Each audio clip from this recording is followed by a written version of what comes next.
Bahkan dalam dunia perbukuan sendiri nih teman-teman, aku kasih tahu ya, itu banyak yang menerbitkan buku tuh dengan basis followersnya ada berapa, kayak gitu loh. Jadi apa boleh buat yang disebut dengan followers dan segala macam perintilannya itu sekarang adalah social currency kita yang baru.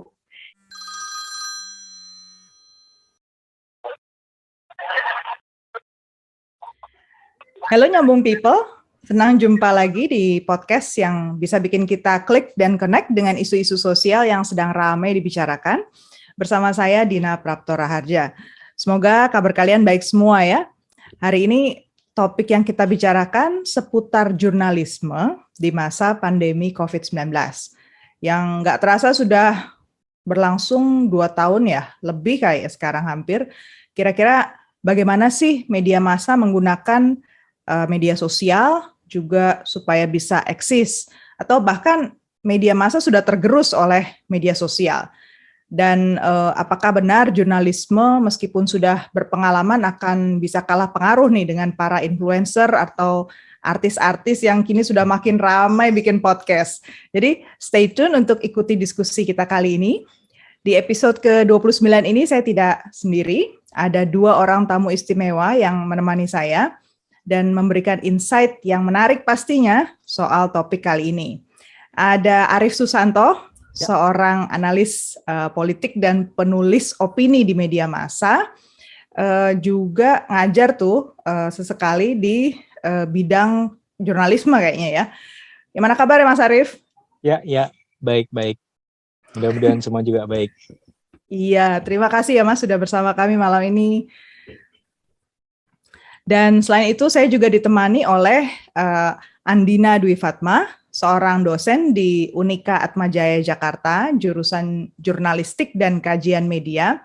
Dan kita harus kasih selamat juga nih, rupanya baru jadi mahasiswa PhD di University of Melbourne. Jurusannya di Monash, sorry Mbak. Aku di Monash. Di Monash aku Mbak. Monash. Oke, di Monash di Australia. Jadi jarak jauh dong berarti ya kuliahnya? Iya, benar. Udah 6 bulan nih. LDR. Dan jurusannya itu loh yang unik, antropologi media. Coba. Apa kabar Andina? Sehat, alhamdulillah. Oke, syukur deh. Oke, tamu-tamu malam ini jelas nyambung banget lah untuk topik kita kali ini. Kita bicara jurnalisme di era pandemi COVID-19. Topik ini juga dear to my heart karena sudah ada nyaris 3 buku nih. Berarti ada 3, sudah 2 yang terbit. Sekalian kita promosi ya. Yang pertama itu di tahun 2019, kita ada refleksi dari Bali Civil Society and Media Forum. Ini gratis loh bukunya, bisa dicari aja title-nya, ada 2 bahasa, English and Indonesia. Judulnya Populism, Identity Politics, dan The Erosion of Democracies in the 21st Century. Di situ sudah dibahas juga soal media dalam konteks demokrasi. Kemudian buku yang 2020, Democracy and Inclusivity. Di sini juga Andina nulis, jadi di 2 edisi ini Andina tulis 1 chapter soal itu. Nah di 2021 ini kita lagi tunggu nih penerbitan yang ketiga, khusus bahas demokrasi and pandemic COVID-19. Nah di situ Mas Arief yang nulis. Jadi udah pas lah ya, mudah-mudahan teman-teman jangan lupa kalau udah selesai ikut download buku itu.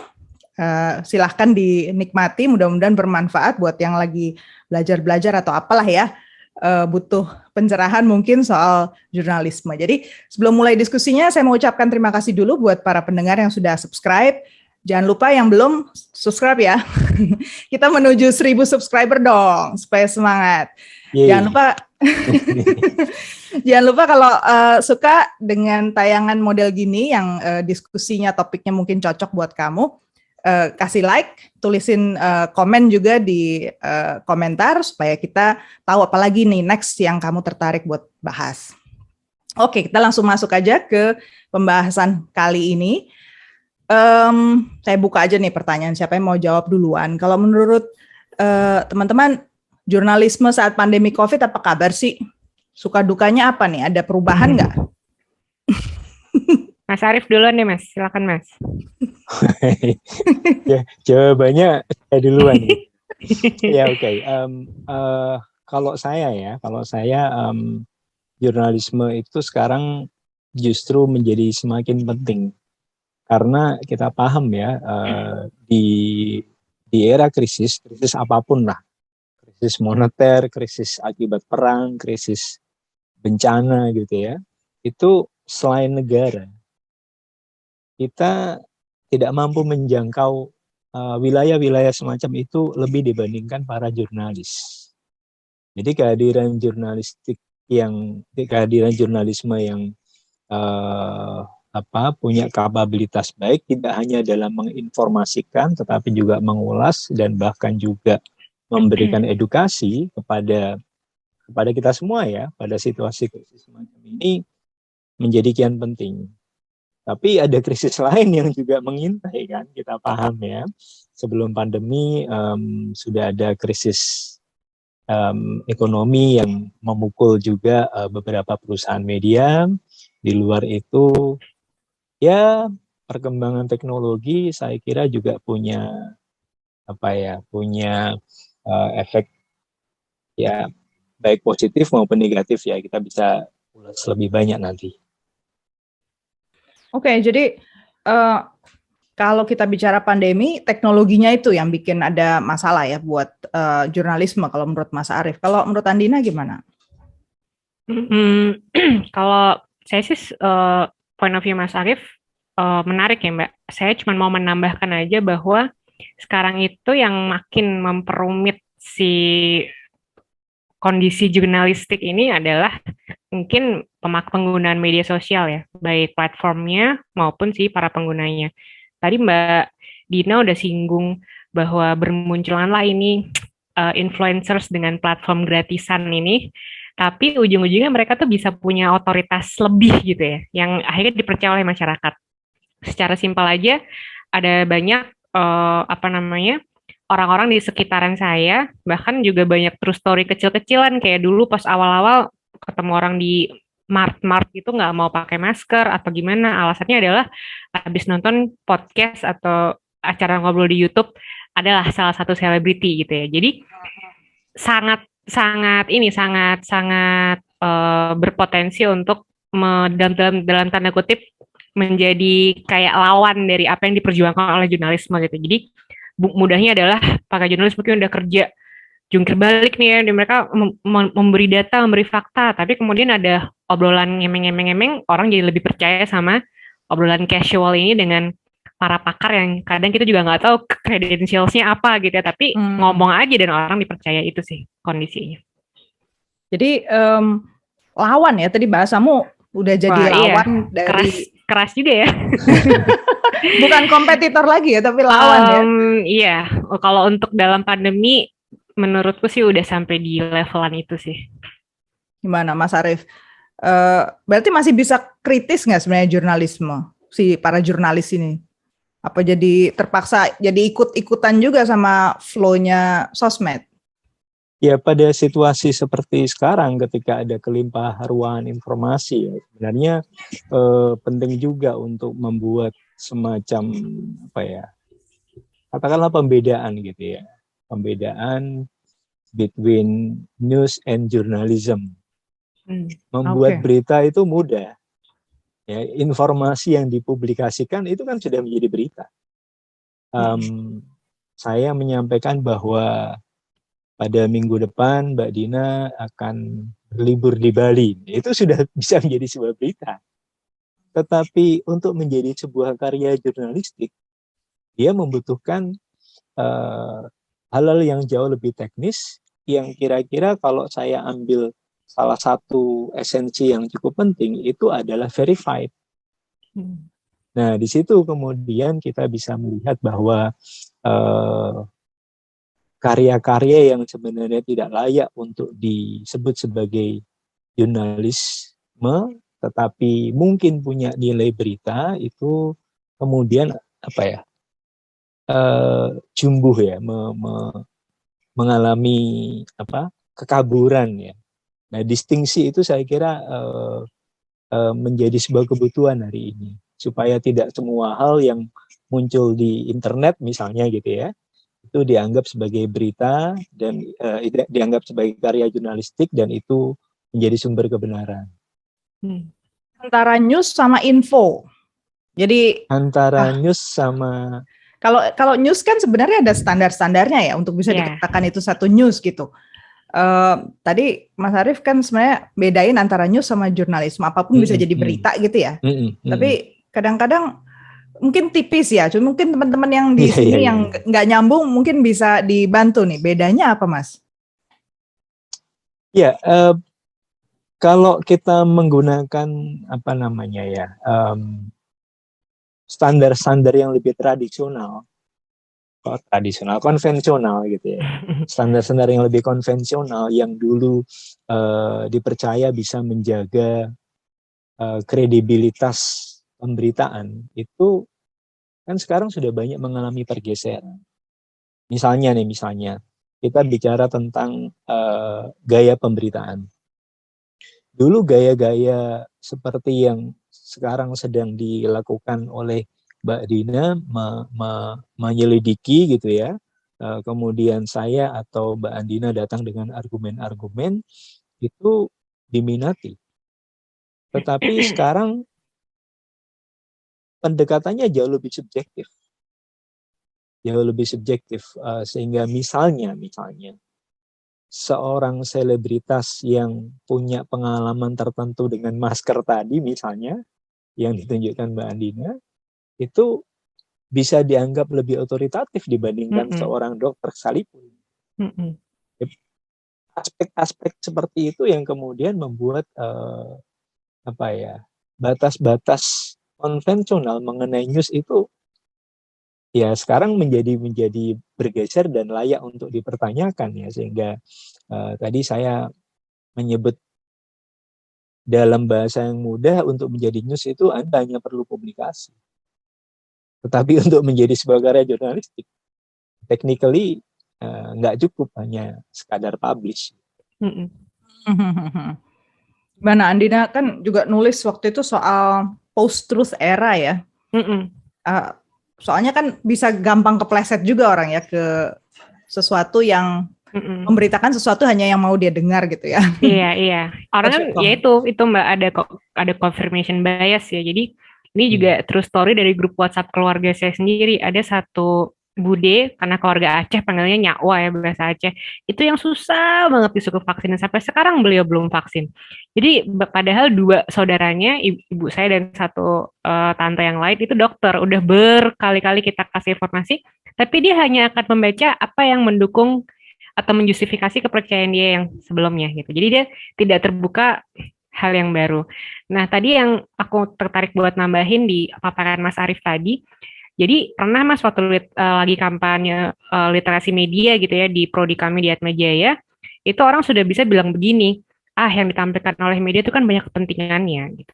Jadi mereka tuh sudah bisa bilang bahwa ada kepentingan nih, ada nih yang mungkin mau jualan vaksin atau misalnya tuh mau jualan tes PCR. Sebenarnya COVID tuh nggak serem-serem banget. Jadi mereka punya kayak gitu justru karena beritanya datang dari media mainstream gitu loh. Bahkan kalau inget dulu ada salah satu poster yang cukup menarik gitu ya waktu demo, itu adalah kami tidak butuh media apa gitu karena kami punya media sosial. Jadi disamain gitu Mas, kalau yang apa namanya yang perbedaan yang Mas Arief bilang tadi, aku setuju banget, perlu ada news dan information, tetapi karena adanya hal-hal itu tadi akhirnya menjadi blurred batasan di antara keduanya. Oke, jadi ada masalah trust juga ya berarti ke media masa kini. Nah, sedikit soal COVID. Yang saya tahu dari teman-teman jurnalis sebenarnya ada akses yang lebih terbatas juga buat media massa mencari informasi kan pada saat COVID. Apalagi masa-masa awal gitu ya. Mungkin belakangan agak lebih baik, tapi selain akses sulit, pemberitaan juga boleh dikatakan nggak boleh melanggar sejumlah ada tujuan-tujuan nasional yang tadi karena masalahnya banyak simpang siur, akhirnya ada informasi yang nggak boleh di-challenge gitu, nggak boleh ditantang gitu. Nah itu bagian dari dukanya masa jurnalisme masa COVID nggak sih? Ayo Mas. Siapa nih? Iya Mas Arief, ayo Mas. Ya kita bengong gitu tunggu-tungguan.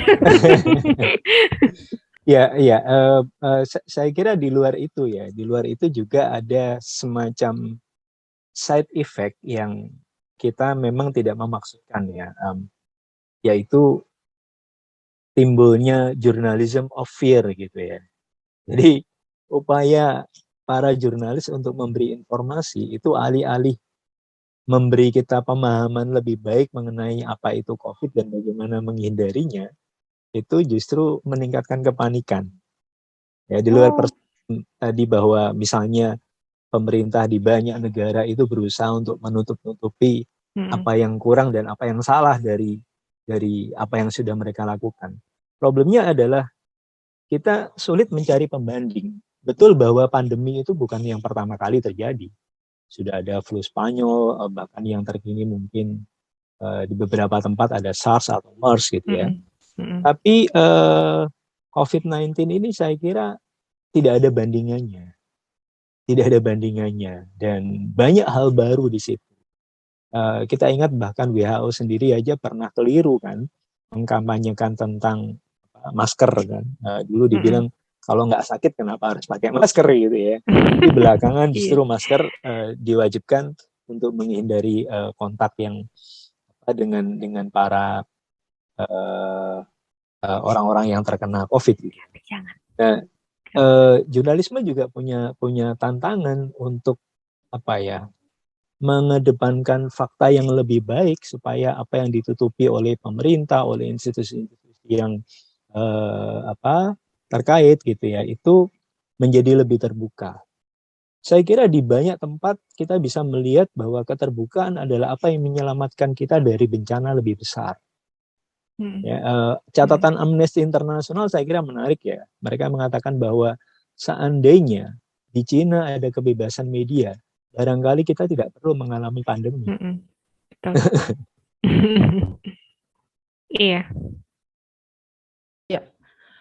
Ya gimana? Kalau Andina ada tanggapan? Aku nyambung aja, bener itu Mas. Kalau nggak salah kan dokter yang di Cina yang pertama kali bilang COVID itu kan dibungkam abis-abisan, literally dan figuratively gitu ya. Iya gitu.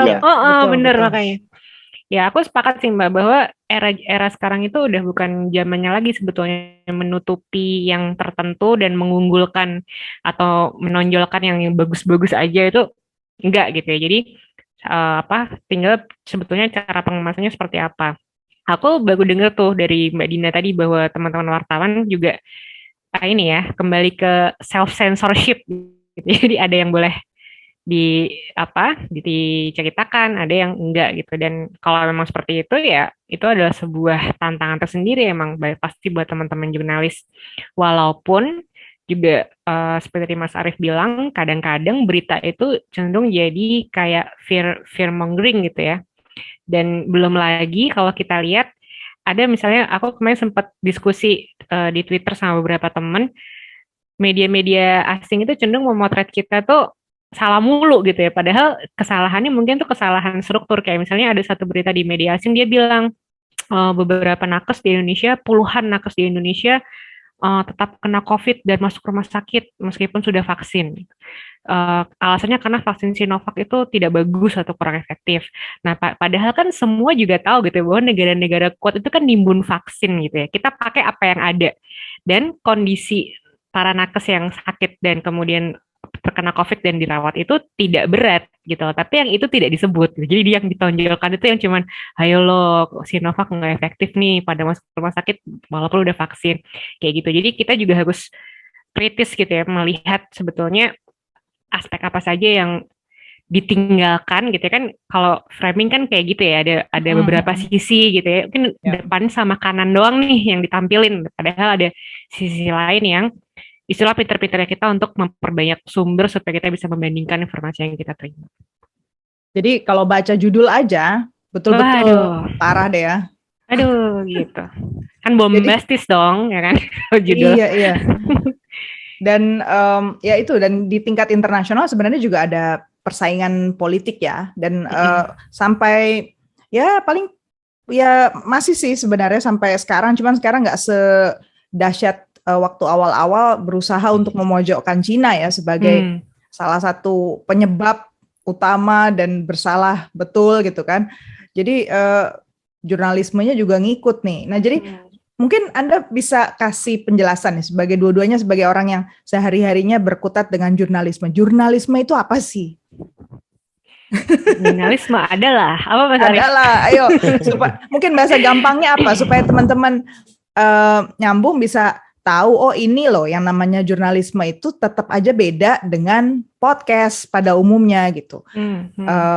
Dan mungkin ada beberapa podcast yang bisa mendekati gitu ya kualitas, ada balance information, ada mungkin verifikasi berdasarkan science misalnya, tapi beberapa enggak gitu. That's a few things that come up to my mind, tapi nggak tahu kalau teman-teman gimana.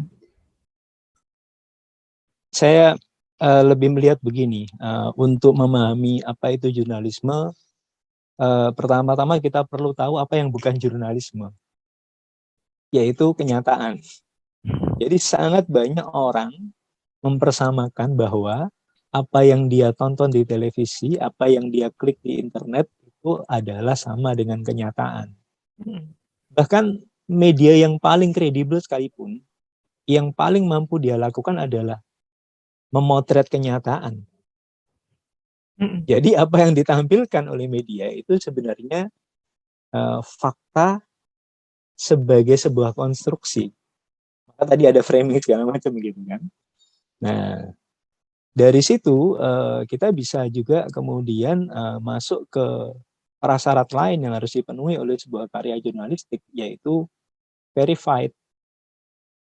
Sehingga kita tidak bisa kemudian menyamakan setiap gosip misalnya dengan berita. Lalu yang ketiga adalah bahwa dia tidak bebas dari kepentingan. Itu cukup pasti untuk mengatakan itu. Makanya apa yang bisa dilakukan oleh media tadi adalah mendekati objektivitas, tetapi what is objectivity itu dalam pandangan saya mengalami evolusi dari waktu ke waktu. Ya, di masa lalu di banyak tempat, bukan hanya di Indonesia, misalnya pemihakan politik mungkin dianggap normal. Tetapi hari ini hal yang semacam itu akan mendapatkan kritisisme dari warga yang lebih tercerahkan. Jadi problem tidak hanya ada di hal-hal yang sifatnya lebih teknis ya tentang bagaimana mengkonstruksi sebuah pemberitaan, tetapi juga ekosistem. Sekarang ekosistemnya kan jauh lebih baik sehingga tuntutan etis terhadap karya jurnalistik yang bagus itu juga mengalami perkembangan. Oke, got it. Mungkin Andina mau tambahkan? Iya, jadi aku tertarik berangkat dari tadi yang Mbak Dina bilang ya, untuk bisa membedakan dengan kegiatan-kegiatan semacam ini dengan podcast yang sekarang bertebaran. Sebenarnya jurnalisme itu apa?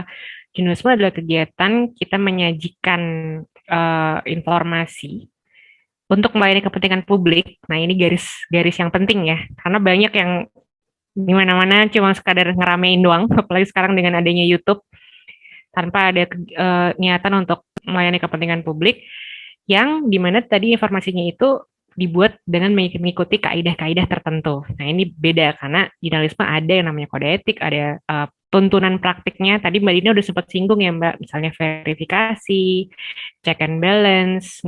Saya paling ingat dulu waktu saya masih di wartawan, salah satu red pill saya bilang, wartawan itu kalau di luar ada yang bilang langitnya warna hijau, terus ada yang bilang langitnya warna biru.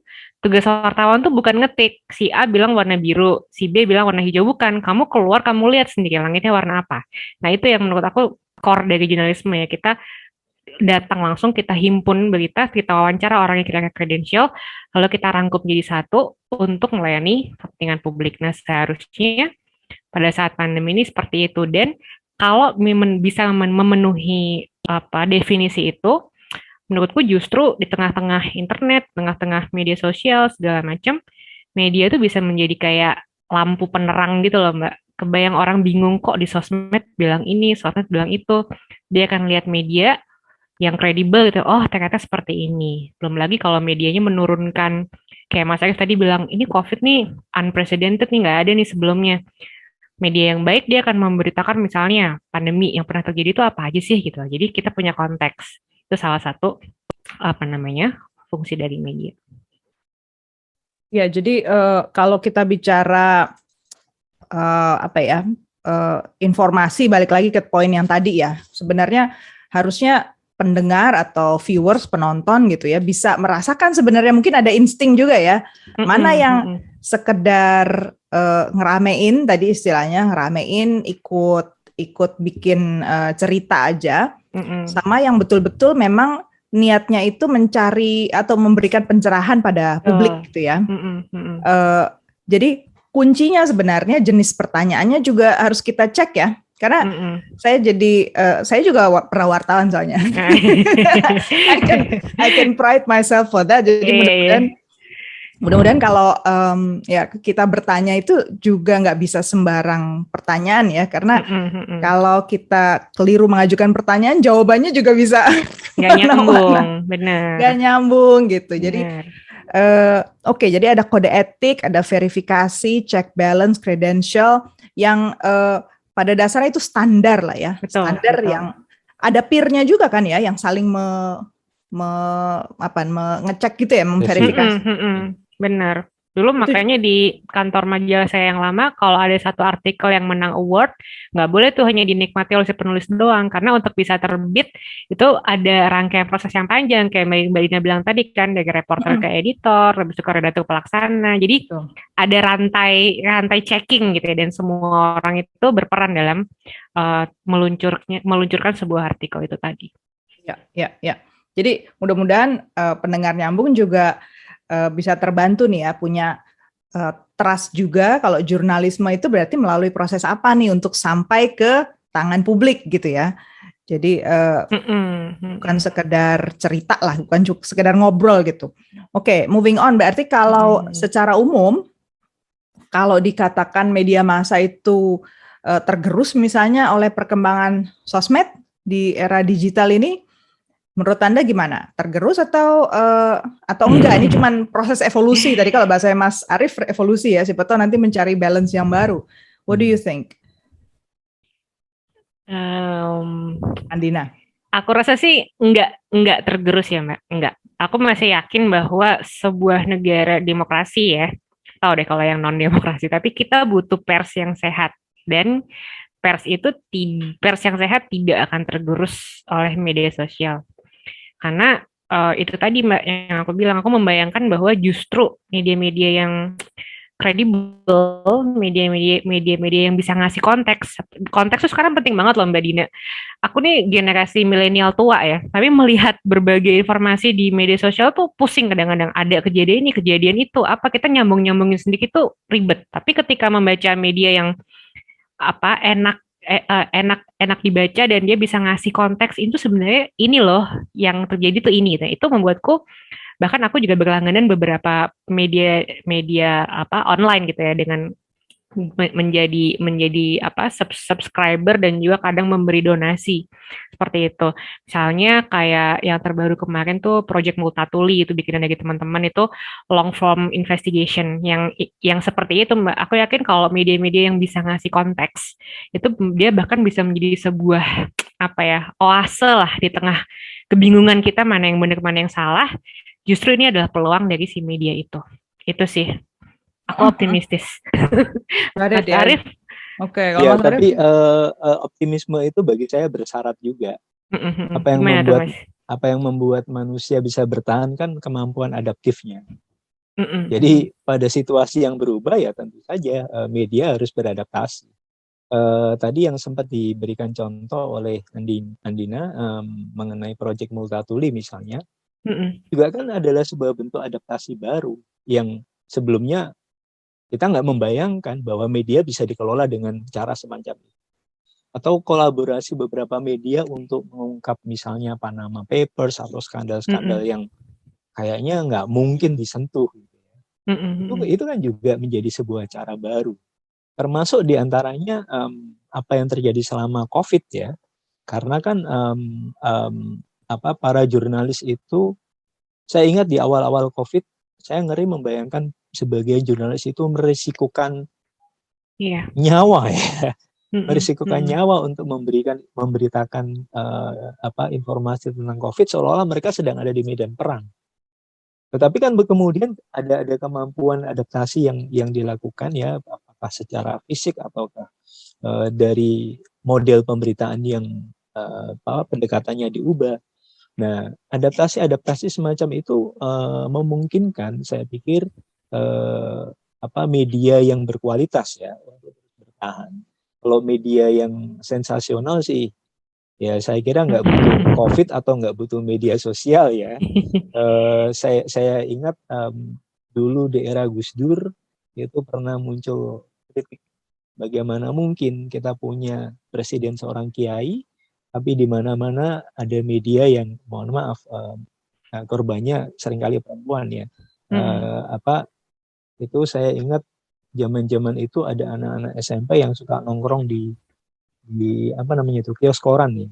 Karena banyak mm-mm. sekali tabloid yang memasang gambar cewek berbikini dan yang lucu-lucu. Tapi 10 tahun dari waktu itu media udah hilang kan, tanpa harus pemerintah melakukan censorship gitu ya, atau ada bencana seperti COVID gitu ya. Jadi saya kira media yang berkualitas akan bertahan berhadapan dengan media sosial. Ya, media berkualitas juga eh, mesti didukung kuat oleh jurnalis yang resilient juga ya, yang tahan banting ya, Betul. berarti ya. Mm-mm.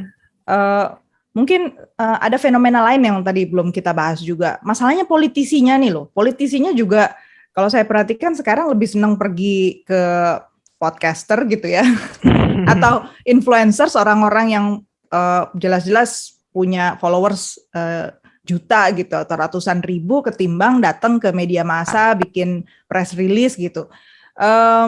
What's your comment on that? Aku duluan kali ya.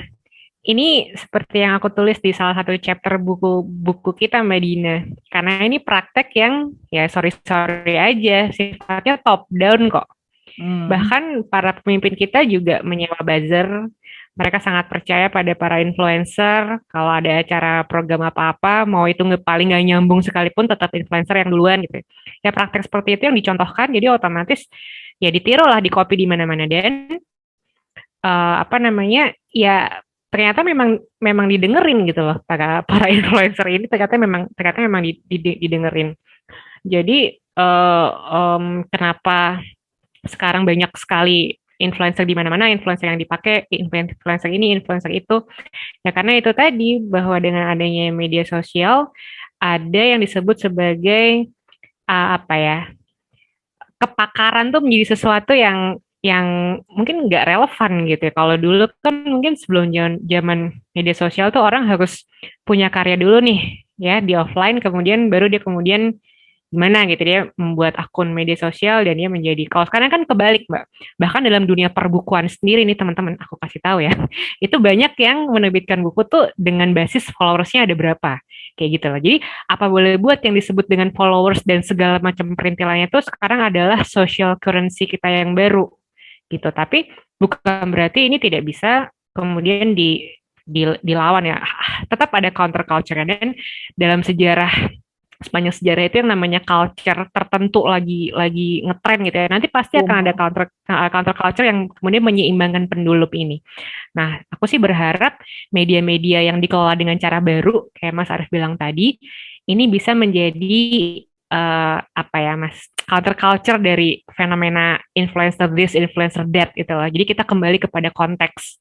Dan aku sih cukup optimis ya, sejauh packagingnya dibikin bisa mudah dicerna dan menarik gitu ya, dan isunya relevan. Kayak Project Multatuli itu selain dia bikin mengenai isu kekerasan seksual waktu itu yang sangat triggering artikelnya, dia juga menerbitkan misalnya kalau kamu jadi kurir ojol, kamu harus kerja berapa hari nih untuk dapat duit sekian gitu. Jadi dibikin yang relevan, ada tema-tema yang relevan dengan kehidupan urban, dan aku rasa itu contoh yang baik. Ya, kalau teman-teman jurnalis kebetulan ada yang ini loh, subscriber kita. Kalau ada yang nggak setuju, ada pendapat, Itu makanya tulis ya di komen ya. Oh iya dong. Iya dong. Jadi kita juga tahu nih kalau di lapangan persisnya Kayak apa sih? kayak apa gitu. Benar-benar. Social currency yang kalian rasakan tadi bahasanya bagus banget deh, social currency.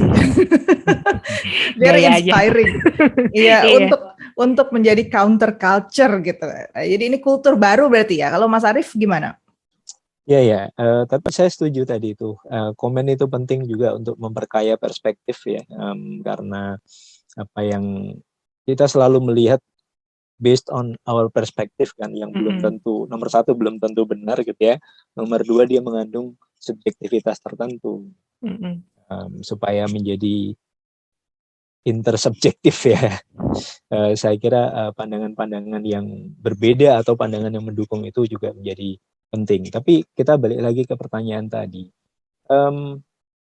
Saya melihat problemnya tidak hanya pada politikus ya. Problem yang paling pokok itu kan justru ada pada penyedia aplikasi.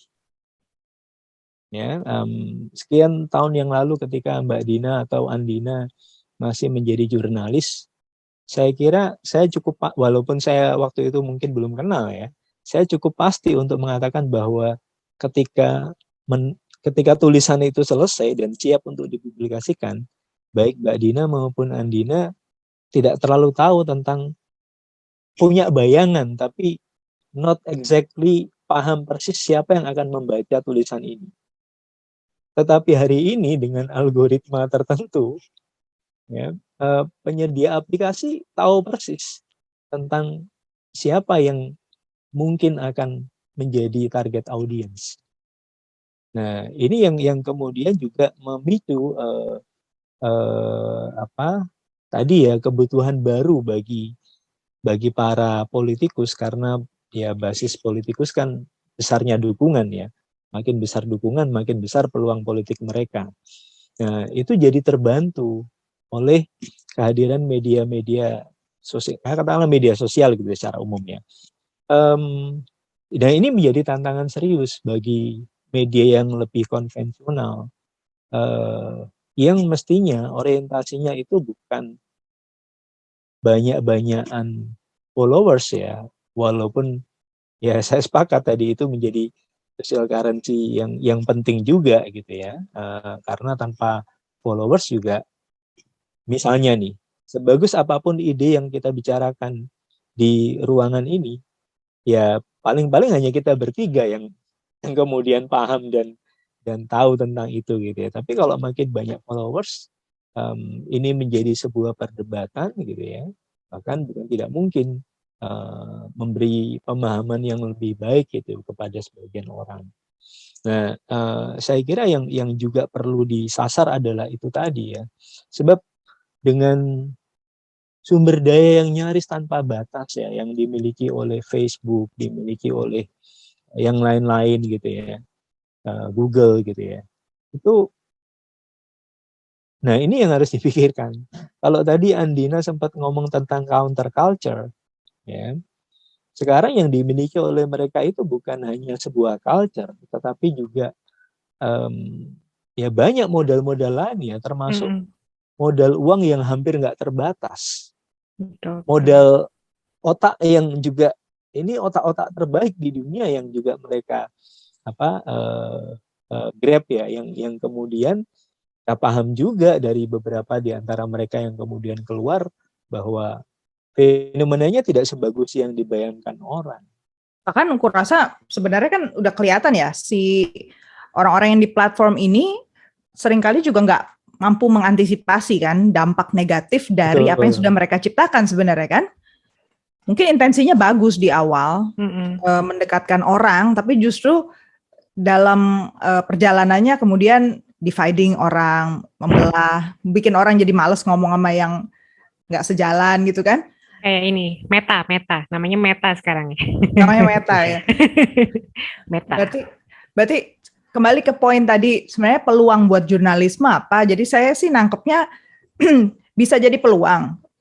Intinya kan di dialognya ya, jangan sampai kemudian pemberitaan dari podcast-podcast itu atau dari para buzzers itu menjadi satu-satunya informasi gitu. Jadi tetap kita harus bergiat menyampaikan informasi alternatif yang lebih kontekstual, lebih kaya informasi, tidak menihilkan apa yang mereka katakan, tapi engaging lah ya, supaya muncul dialog itu, kira-kira gitu ya? Ya, kalau saya begini, di antara cara adaptif ya, di antara cara adaptif selain yang beberapa yang tadi sudah kita bahas, itu adalah menggunakan gaya komunikasi hari ini. Media-media sekarang dituntut untuk misalnya tadi saya tertarik dengan kata dialog tadi. Dialog tapi bukan model dialog seperti yang kita saksikan di TVRI tahun 80-an misalnya gitu ya. Dialog sekarang itu jauh lebih konversasional, bahkan kadang-kadang juga apa ya, ada sisi hiburan ya. Makanya kan talk show gitu kan. Ya, ya. Ya. Tapi mestinya titik beratnya di talk-nya kan, bukan di show-nya gitu ya. Nah, itu salah satu langkah adaptif yang mungkin untuk dilakukan. Saya tidak mengatakan bahwa jurnalisme hari ini harus kemudian menjadi apa ya, subjektif dalam arti mengikuti hanya apa maunya pembaca, tidak dalam makna itu, tetapi media bisa menjadi lebih subjektif dalam arti bahwa sekarang ini pandangan-pandangan yang diandaikan, dulu kan kita pernah punya gambaran bahwa media itu objektif gitu ya, media itu mampu melihat sesuatu tanpa ideologi tertentu. Nah, itu kan sudah kita tinggalkan kan cara pikir semacam itu. Tapi kalau cara pikir semacam itu kita tinggalkan, tidak lalu alternatifnya adalah seperti para influencer tadi gitu ya, yang level kebenarannya ditentukan oleh banyaknya pendukung gitu loh. Ya. Pesannya itu juga memang masih agak panjang ya kalau kita mau bicara soal bagaimana caranya membuat dialog yang lebih menarik. Tadi show-nya juga ada, tapi talk-nya jangan lupa gitu kan. Di buku-buku yang kita bahas tadi nih, Anda bisa lihat di situ bahwa memang kita tidak menafikan ada banyak tantangan serius ya buat jurnalis ketika berhadapan dengan kelompok-kelompok tertentu yang keberpihakannya itu hanya pada yang jelas-jelas pasti menang gitu ya, atau yang jelas-jelas pasti opresif, atau jelas-jelas pasti ya itu penting nih kita ngomongin somehow, atau yang sudah jelas rupiahnya, membela yang bayar ya. Iya, Wani Piro gitu ya. Karena satu hal yang juga menjadi ciri khas jurnalisme kan dia pilar demokrasi, benar nggak? Jadi bukan mematikan pembicaraan yang beragam, yang variatif, justru sebenarnya harusnya memunculkan bahwa ada variasi nih dalam pandangan masyarakat, benar nggak sih? Saya teringat pandangannya Amartya Sen ya. Dia menulis itu, sebenarnya dia menulis tentang bencana, poverty and famines. Dia membandingkan bahwa pada saat yang hampir bersamaan itu India mengalami krisis pangan, kelaparan, yang juga terjadi di China pada saat tahun 51 saya ingat.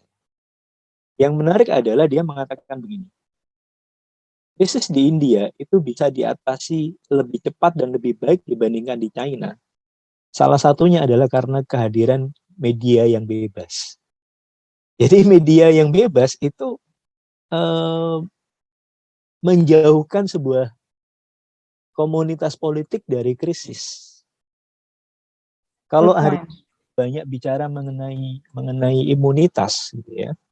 Nah, imunitas bagi komunitas-komunitas politik itu salah satunya adalah kebebasan, walaupun tentu saja kita tidak bisa menyebut bahwa hari ini kita punya banyak kebebasan, walaupun tentu saja kemunduran demokrasi juga terjadi di banyak tempat. Tapi problem kebebasan media menjadi problem jelas sampai hari ini. Tetapi problem pokok kita itu sebenarnya bukan kebebasan itself. Sebab kebebasan yang sama itu juga bisa membunuh. Ya, bukankah fake news dan yang lain-lain itu juga muncul dari kebebasan. Bahkan banyak catatan mengatakan bahwa hoax itu muncul lebih banyak di negara-negara yang punya kebebasan dibandingkan yang nggak punya kebebasan. Kalau saya membayangkan nih ya, kalau di Myanmar ada fake news, itu kemungkinan yang bikin rezim militer. Justru si penguasanya kan? Iya. Tapi kalau di Indonesia atau di negara lain yang punya kebebasan Korea Utara gitu ya Mas ya. Fake newsnya dari dear leader sendiri. Iya, iya. Oke, soal hoax sedikit tuh disinggung. Andina gimana? Ya, aku sepakat sih Mbak sama Mas Arif bilang, dan aku ingat bahwa ada konsep tentang freedom itu freedom from dan freedom to gitu ya. Jadi dua-duanya ini mesti jalan.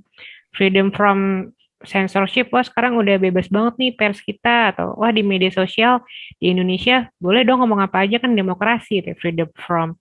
Tapi freedom to itu kebebasannya dibuat apa gitu loh. Kalau dibuat untuk misalnya ngomong tentang hal yang tadi Mbak Dina bilang ya, ngerame-ramein doang gitu, sebenarnya nggak jelas untuk melayani kepentingan siapa, ya udah jatuhnya apa jadi kontraproduktif gitu. Jadi antara freedom from dan freedom to-nya menurut aku harus balance nih, harus benar-benar kita apa perhatikan keduanya. Enggak lah, kan tetap aja ada bedanya ya. Kalau jurnalisme kemungkinan hoax bisa ditekan kan, karena di situ ada verifikasi, ada proses-proses melalui banyak orang lah ya. Nggak bisa asal juga ngundang siapa, harus dilihat dulu nih kredensialnya gimana gitu. Betul. Oke nih, untuk penutup mungkin teman-teman viewers nih, Nyambung People, apa yang bisa dilakukan oleh mereka, kita semua anggota masyarakat buat mendukung jurnalisme? Mas Arif? Oh ya, saya kira kita butuh apa ya, viewers, readers dan yang lain yang lebih cerdas ya. Begini, ciri komunikasi itu kan mutualitas sebenarnya. Kayak kita ini kan ngobrol ya. Waktu saya ngomong kan Mbak Dina dan Mbak Andina kan mendengarkan. Nanti giliran yang lain ngomong ya saya diam gitu ya. Itu kan ada kesalingan di situ. Nah, buzzer, ya, influencer, penyiar hoax dan yang lain-lain itu tidak punya intensi untuk membangun kesalingan. Tidak punya intensi. Tetapi menariknya adalah bahwa mereka hidup dari kebebasan. Makanya saya sering bilang mereka itu sebenarnya parasit demokrasi. Iya. Kalau tidak ada demokrasi mereka tidak hidup. Tapi problemnya ketika demokrasi ada, kerjaan mereka adalah ngerecokin supaya kualitas demokrasi ini menurun gitu ya. Nah, di situ dibutuhkan audiens yang lebih cerdas. Itu satu. Lalu yang kedua adalah saya balik lagi ke pernyataan awal Andina tadi soal public interest. Walaupun ini bukan sesuatu yang mudah untuk didefinisikan ya. Apa public interest? Sebab sesuatu yang menarik perhatian saya dan menjadi kepentingan saya belum tentu menjadi kebutuhan orang lain juga, gitu ya. Maka disitulah kemudian menjadi penting diskursus yang memungkinkan pandangan-pandangan baik yang sama atau berlainan itu bebas untuk diapungkan, gitu. Hanya dengan begitu orang kemudian akan nomor satu terbiasa menghadapi perbedaan, nomor dua terbiasa untuk menjadi lebih kritis terhadap apa-apa yang muncul. Jadi bukan berarti kalau pemerintah yang ngomong pasti benar, bukan berarti kalau media yang menyiarkan pasti benar dan seterusnya. Lalu yang ketiga adalah bahwa orang menjadi terdorong untuk menjadi lebih partisipatif. Kenapa ya? Karena ini menjadi interest saya. Saya tidak terkena COVID, keluarga saya tidak terkena COVID, tetapi bukan berarti preventing COVID tidak menjadi sebuah kepentingan bagi saya. Saya mungkin bisa memberi kontribusi tertentu. Nah, saya pikir salah satu peran yang harus dimainkan oleh media adalah sebagaimana namanya ya, memediasi itu tadi, supaya orang terdorong ya untuk contribute something ya, karena kalau enggak kan itu tadi, imunitas komunitas politik itu menjadi melemah. Yang bisa jagain ya kita semua. Kenapa? Karena kita bagian dari komunitas itu. Very good, very nice. Andina. Oke. Kalau aku cuman berpesan buat teman-teman para pendengar, jika teman-teman menemukan satu media yang menurut teman-teman oke, dan menurut teman-teman, wah ini bisa nih melayani kebutuhanku akan informasi, support them. Dengan cara apapun ya, kadang kan mereka berlangganan media-media yang udah mainstream, kayak misalnya Tempo, Jakarta Post atau apapun yang udah established gitu ya, biasanya mereka sekarang buka opsi berlangganan dan itu murah. Nggak, itu seharga dengan kita jajan kopi di kafe lah selama 1 bulan itu sudah bisa untuk biaya kita jajan sekali untuk sebulan sudah bisa. Jadi menurut aku affordable lah. Dan mereka sekarang banyak dengan apa ya, cara-cara yang lain teman-teman selain membayar gitu ya, ada berlangganan, kemudian membership, mereka udah mulai explore ada banyak cara supaya bisa survive tanpa harus bergantung sama click based advertising yang nyebelin banget itu, yang kadang kita buka ini close-nya di mana gitu ya, kok disruptif banget, kadang halaman beritanya cuma segini sisanya iklan semua gitu ya. Supaya tidak seperti itu, kita support media-media luar juga. Aku kira banyak ya, Guardian dengan subscription-nya dan membership juga, Guardian kemudian New York Times dan segala macam. Jadi aku kira sedang ada transisi ke situ, Medina, media-media yang kredibel dan mereka niat gimana ya caranya biar bisa beradaptasi. Mereka ada pergeseran ke situ, sehingga yang paling penting menurutku adalah support mereka, media-media yang menurut teman-teman oke, yang kita kan butuh ya, kebutuhan akan informasi segala macam, support. Hilangkan itu pola pikir di internet kan banyak yang gratis, namanya juga internet, kalau emang gratis kenapa harus bayar? Nah yang gini-gini nih yang pada akhirnya membunuh jurnalisme berkualitas. Jadi semampu kita aja, kalau bisanya hanya satu media 35.000 sebulan, bahkan ada tuh suplemennya konten itu 10.000 doang sebulan. Itu yang selama ini aku berlangganan buat panduanku mengecek IHSG yang merah mulu dan jatuh mulu akhir-akhir ini ya, sedih seperti itu. Jadi gitu Medina, aku pesan buat teman-teman, support mana yang teman-teman suka, support sesuai dengan kemampuan teman-teman. Ya. Aduh, saya tuh sampai merinding loh diskusi malam ini. Ada rasa apa ya, kayak very much connected gitu ya, karena juga pernah jadi bagian dari komunitas jurnalisme. Saya merasa bahwa diskusi dari Andina sama Mas Arief ini mengingatkan kita bahwa pada dasarnya kalau jurnalismenya jalan, kita sebagai komunitas tuh justru makin dekat harusnya gitu kan. Karena jurnalisme sejati itu mendukung partisipasi, bikin kita jadi tertarik untuk saling dengar gitu kan, saling kasih ide juga, saling berkontribusi, dan berbeda pandangan tuh biasa gitu loh. Jadi mudah-mudahan ya habis selesai acara ini teman-teman Nyambung People juga jadi tertarik mendukung jurnalisme, tahu persis bedanya jurnalisme apa dengan info-info lain yang ada di luar sana gitu. Oke, tidak sadar udah habis waktu kita ya. Jangan lupa cek sosial medianya Mas Arief. Keren banget Mas Arief, terima kasih untuk waktunya. Ada Twitter dan IG @withrif. Jadi WITHRIF gitu ya. Nanti ditulis di deskripsi. Kemudian kalau Andina ini juga sering nulis novel ya. Jadi nggak sering Mbak, baru 2 aja. Baru 2, tapi ya, kan antusias. Dia punya Twitter Andina Dwi Fatma. Ya. Kemudian atau IG-nya dibalik, Dwi Fatma Andina. Bisa-bisa aja kok balik-balik. Iya. Nanti ada di deskripsi. Oke, sekali lagi terima kasih Mas Arief, Andina buat waktunya. Sukses dengan channelnya. Thank you. Terima kasih mohon dukungannya ya. Medina. Jangan lupa like podcast ini kalau kalian menikmati diskusinya, komen apabila kalian punya pertanyaan atau pendapat, dan subscribe agar kalian tidak ketinggalan episode nyambung setiap minggunya.